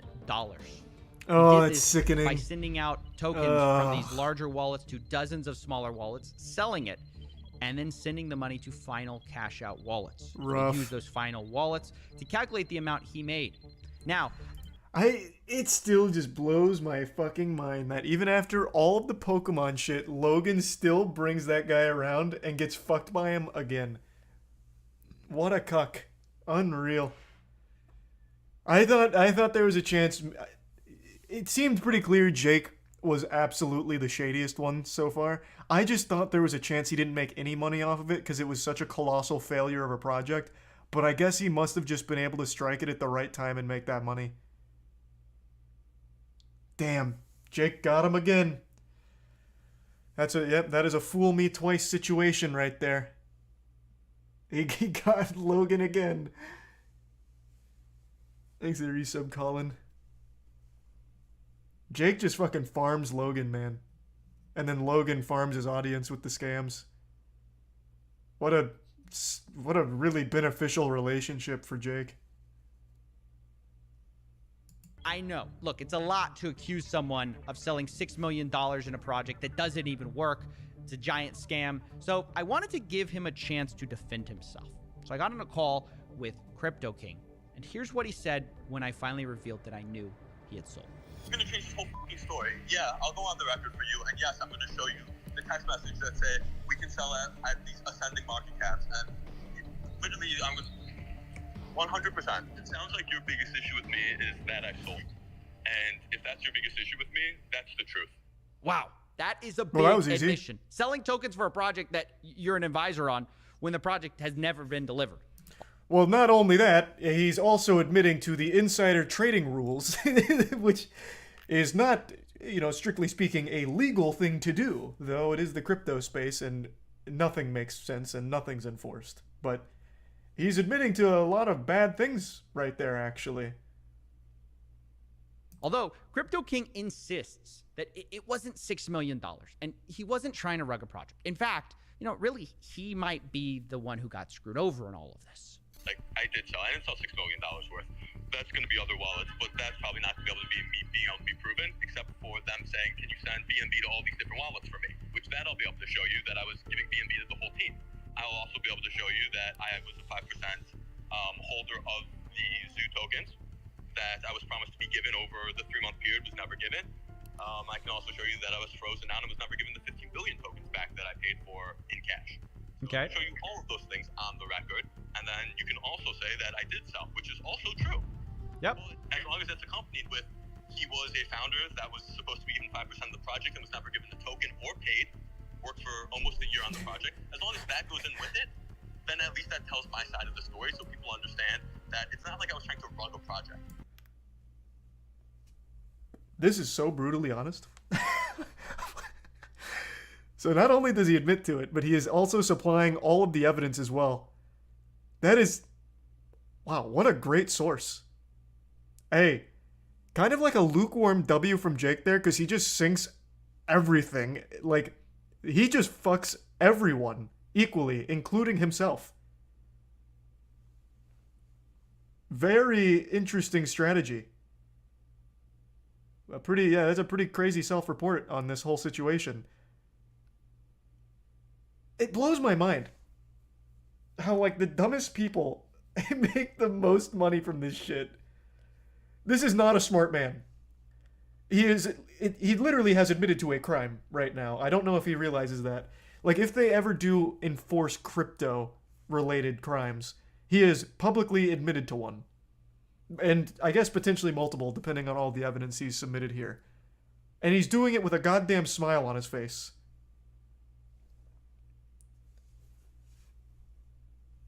It's like I put $250,000 into a project, plus 6 months of time, and the founder never did anything he said he was going to do, and then hired a bunch of devs that didn't do what they were going to do, and every time I gave advice, the advice was I was told to fuck off. So it can be that story, or it can be he sold all this amount and he got in early. Well, yeah, that's like 1% of it though. Incredible. Well, we got the whole story now. He sounds like he views himself as the victim, or at least like or a hero. He got screwed too, which just has to win the gold medal for me for mental gymnastics, because I mean, he literally had put $200,000 into this and he says he made millions of dollars. Even if you take him at his word that he didn't make the full 6 million, he admits to me later that it might be a pretty close guess. He tells me via text, quote, "I don't care if you tell people I sold a few million and leave it at that." Well, okay, $6 million, a few $1 million, it's millions of dollars, right? Millions of dollars when you only put in $200,000 into a project that's never been delivered, doesn't work, scammed people out of their money. And was always designed to be a money-making scam. In the wrong. Well, in his view, what he did was not wrong. It might have been arguably unethical, but it wasn't illegal. And what Logan did, well, that was illegal. You can say the timing was bad and it was inappropriate to sell, but the reality is I bought tokens open market and sold them open market. So there was nothing illegal about that. Ethically, arguable. The rest that Logan did to me was ethically wrong and illegal. Now, what do I think of all this? This would be amazing. Imagine Jake presses charges and tries to sue Logan Paul and the team. This is such an interesting story because it is literally scammers scamming scammers, and then at the end of the day, the people that end up losing the most is normal people who somehow bought into the scam by proxy. But I feel like at no point, like, this entire team ever understood anything about the space. They were all just trying to fuck each other. Like, literally just swallowing each other's meat, like, and lying to each other. And like, this is crazy. This has so many moving pieces. Eddie was lying to everyone from the start. He never did anything for the project besides just fucking lie and sell hopium. Jake, from the start, was immediately fucking them and scamming them, buying tokens stealthily behind all of their backs in the effort to immediately sell to rug it. Regardless of what he says, that's clearly what he was doing. He was literally rugging it from the get-go. They had insider trading marketing protocols in order so that way they can continue to manipulate the market and profit maximally from it, that nobody followed and had to go by the trust system on, okay, follow our insider trading protocol. This is so wild. Holy shit. It is literally scamming at every possible avenue of this project. The developers never getting paid. Multiple developers never getting paid. Two different, like, developing orgs, I think, right? They had the first one where the code got held hostage and another one come in and still didn't pay. Apparently other team members not being paid. Like, everyone got scammed at every level except Jake right now. He somehow still made out with millions. He was the last scammer scamming, standing atop the pile of corpses. Finger pointing. Well, I think it's pretty wild to try to make yourself look like the lesser of two evils when you made millions of dollars and investors lost millions. I just do. Now, at the same time, I want to be fair to Crypto King. He's not the only one who sold here. But I also have to say, not everyone from the founders did sell. For example, Jeff, Logan's manager, to my knowledge, never sold. Neither did Logan Paul, which was a huge surprise. All their wallets that I tracked, held on to their tokens, which is good, and to their credit for a game that doesn't work. But you know who did sell? Eddie Ibanez. The guy who didn't pay the initial devs, the supposed MIT orphan. Yeah, from what I could see, his initial wallet got a ton of Zoo, sent it to a bunch of smaller wallets, and then sold off, kind of like Crypto King. And for my calculations, he made about $1.7 million. Now, I have to tell you that, like Jake, I tried to confront him and give him the opportunity to defend himself, but he never replied to my emails or my phone calls, and we're just gonna have to leave it there. But we're not done with the money just yet, because we still need to talk about the eggs. Remember, we talked about how they profited from ZooCoin, but they also made millions from eggs. According to their own internal meeting notes, they plan to make about $3 million selling these eggs for 0.1 ETH a piece. And that's not far from what I calculated they actually did make, which was about $2.5 million. In the meeting notes, they say they're gonna clear expenses and then do payouts. But pay out who? They don't say. And these expenses are referencing an earlier note suggesting Eddie and Logan had both spent $300,000 each, which I'll say is not $1 million. But okay, we'll give... I will also say, I don't think Eddie has $300,000. This man's entire life is built on an empire of lies. Like, I don't think he even has this money. I feel like what happened here is Eddie said, yeah, I'll put in $300,000 for something here. And they're like, oh, okay, great. Thanks, Eddie. And he just never did. And they never even bothered to circle back around to check on it.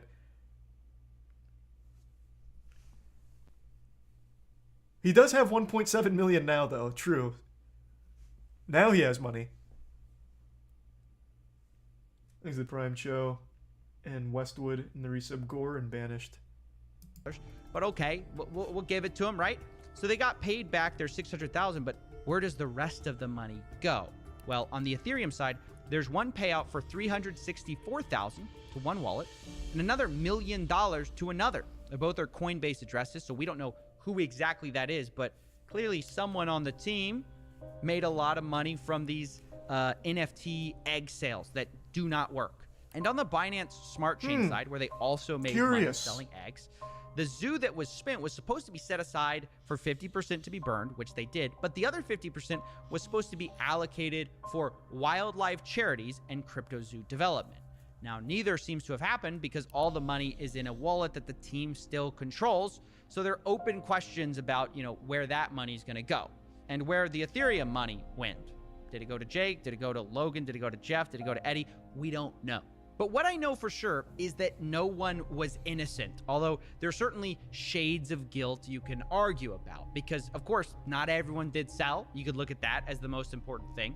Logan Paul didn't sell. Jeff, Logan's manager, didn't sell. But does that make them innocent? No, well, not even close. I don't think so, because they never built absolutely the game they promised people. Logan Paul specifically got millions of dollars spent on this game on the promise of the technology that he never built, that his team never built. And he never addressed the failure except to blame his developers who weren't paid. And you could say he promised to work backwards to fix it, but then never did. But at the same time, hey, there's still time. Maybe he's working on it right now. Because there are major team issues, right? You've got Eddie selling millions of dollars of Zoo and then allegedly not paying developers. You've got Jeff, who was warned about Eddie, who kept him on the team anyways, and then after they fired Eddie, seems to also have failed to pay developers on time. And then you've got Crypto King himself, who sold the most, but claims he was the guy who was scammed, which is the stupidest thing I've ever heard. It's just like Avengers Assemble for the worst possible team you can imagine to build a crypto gang. And so, all the Avengers are scammers. A lot of these guys backstabbed each other. And so finding a way to wrap this up was difficult because it's hard to assign exact proportions of blame. Because if you focus on any one person, you kind of miss why this project failed. CryptoZoo, at the end of the day, did not fail because the price went too low. CryptoZoo failed because they never built a functioning game that they promised. Really, the number one problem, even bigger than people selling millions of dollars of tokens, was that they never paid the developers on time, as boring as that is. And as a result, the investors not only got rugged for millions of dollars, which is a problem, but they just didn't get the core thing they had bought from the beginning, which was not a crypto project, but something different. I'm excited to launch. Yeah, they bought into an idea. You keep using a bad idea. Just did it again. You keep using a and word nothing there. else. Game. You're not using like a project. It's a game. It's a game. It's a really fun game that makes you money. Nothing more fun than looking at that PNGs to me and is nothing the else. biggest scam in all of this. Yes, it's a huge problem. People stole millions of dollars, but it's a symptom of the larger issue, which is people didn't actually care about the game or this, whatever you want to call it. They just cared about the money. And this is ultimately what happens when you have an influencer LARPing as a businessman. It's what happens when you have a liar LARPing as a developer. And it's what happens when you have a shady crypto guru LARPing as a crypto king. You end up with a mess, and in my personal opinion, a fraud as well. And now that this thing blew up in their faces, these four seem to be dodging accountability faster than SBF dodges calls with me. Because I have reached out to everyone involved, tried to get all of their statements on things. Jake's very So far, open about it. has taken accountability or offered to refund the victims at all. They're all hiding, pretending these victims don't even exist. I feel like Jake was very open about all of it. He just doesn't give a fuck, though. He's like, oh, they were scamming me, so I scammed them. But, at the end of the day, I was the victim, so fuck them. And he doesn't even acknowledge all of, the completely normal, innocent people that he also fucked in the mouth.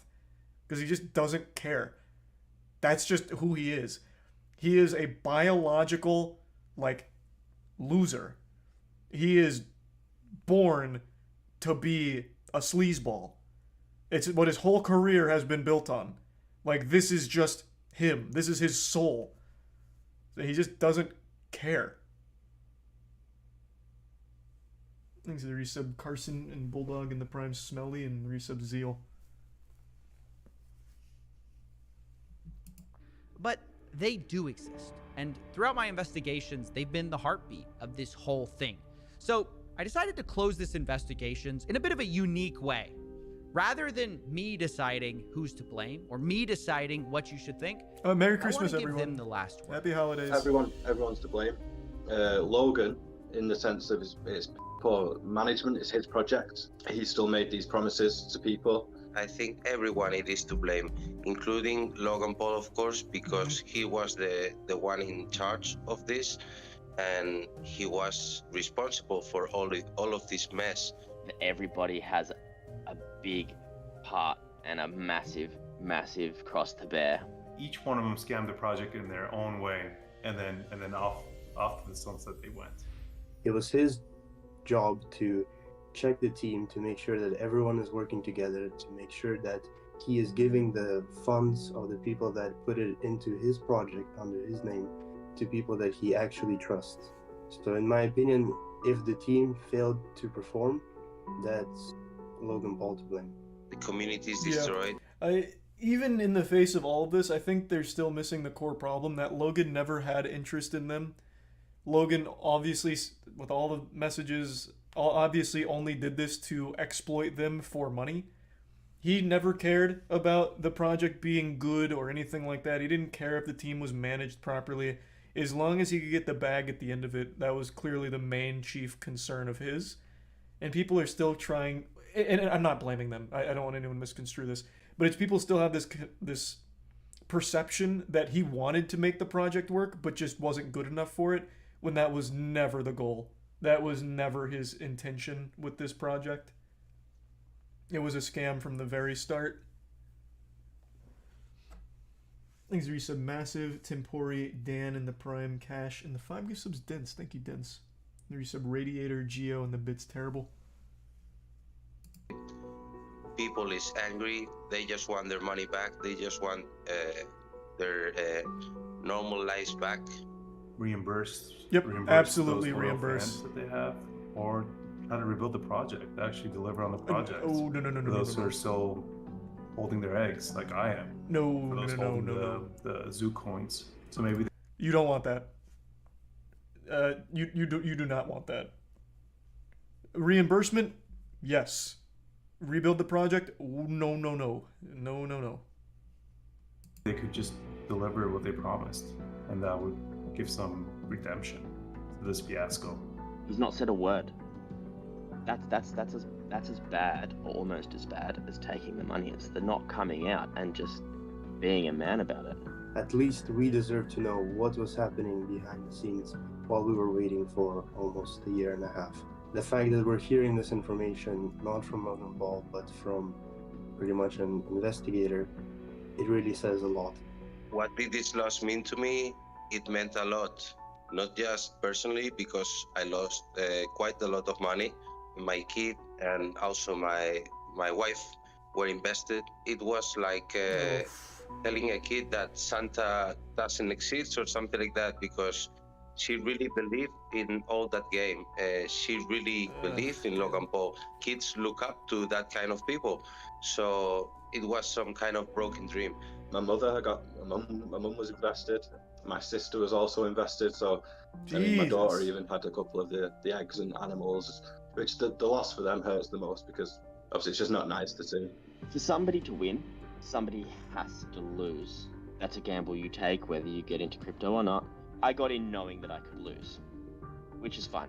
That's on me. But I thought if I lost something, it would be because I sold at the wrong time, or the game didn't earn as much as I thought it would, and therefore my things weren't as valuable. But you never go into it thinking it's not something that they're going to just sell out from underneath you, because they could make so much more if they actually delivered on what they said. Not really, though. It's very expensive. Well, this project, not in particular. I actually think a group of like 3 college students could have made their game in a week. It is literally pictures that then combine 2 other pictures, and that's it. It's the simplest idea I think I've ever heard. It's also the worst idea for a game ever. But in general, that belief that they'd make more money if they actually delivered something good, I think is a little wrong, because it's too expensive long-term to develop something good, whereas they can just make a quick paycheck, bounce, and then do it all over again. That's very common in the space. There's just no incentive. Like, it's just much quicker and probably more lucrative to just immediately pull the plug and make that money. Even if they delivered on close to what they said. And that's the thing, is you don't think they're going to rug you because there was so much money in a game wallet. Ultimately, at the end, the way... And that's another thing, I'll say this again. In the crypto space, it is guilty until proven innocent. You should go into every crypto anything with the idea that this is a scam until I am proven otherwise. Because that is absolutely the safest way you should approach anything there. If you're so inclined, if you're a glutton for punishment that for some reason sees a crypto project you like. Yeah, I see it as it was fraud.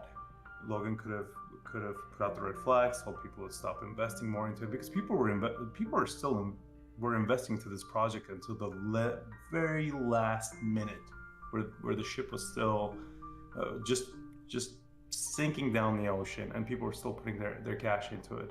If I was on a call with Logan Paul, I would ask him, where did his redemption arc go? I think he was on such a good streak going about his YouTube career and boxing as well, and it's sad to see that because of money, once again, we have degraded down to stealing from his viewers. What would I say to Logan Paul and his team if I could? Well, actually, I could, because I have an NFT from other project that gives me the right to see Logan Paul, to meet and greet with him. And I will actually use that right to tell him this story again, show him this video in front of me, and see how he reacts when he sees that my family, my whole family and my kid are affected with this situation. Fuck, I feel so bad for this guy in particular. I really do. He bought into it so hard under the impression that Logan Paul, being in the position he is, wouldn't fuck him. Oh, I don't know if he's being sarcastic here. It doesn't strike me as sarcasm. Clearly, Logan would never actually honor this NFT promise. I mean, maybe now he would, because the pressure's mounted so much thanks to Coffeezilla. Maybe now he actually would sit down and genuinely have a conversation with him and reimburse him. But prior to this, he wouldn't. He wouldn't piss in this guy's mouth if he was dying of thirst. Logan doesn't give a fuck. This NFT to meet Logan, he would have never honored it.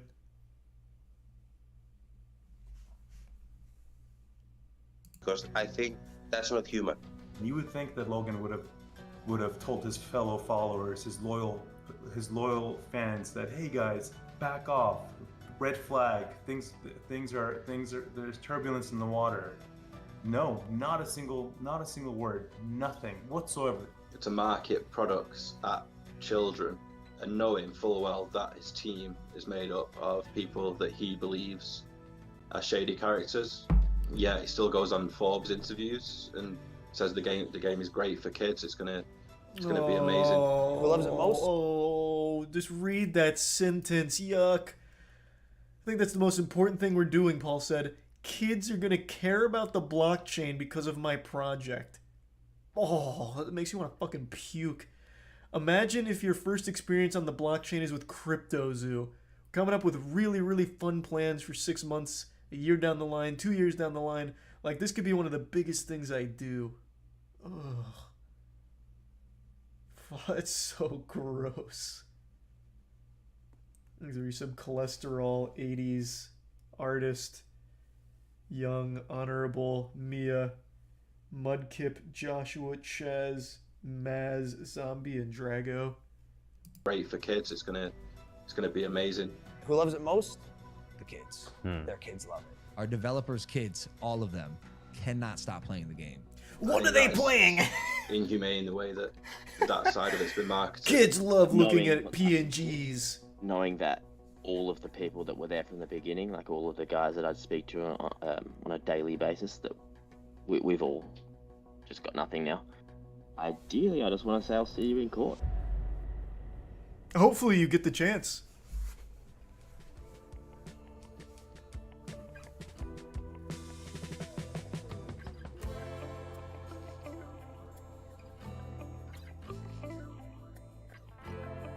Okay, there you go, Jeff.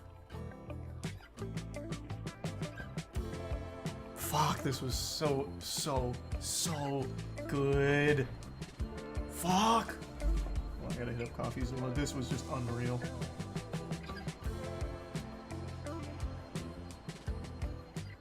Make sure to smash that like button and thumbs up, ring the bell, tell your mom I said hi.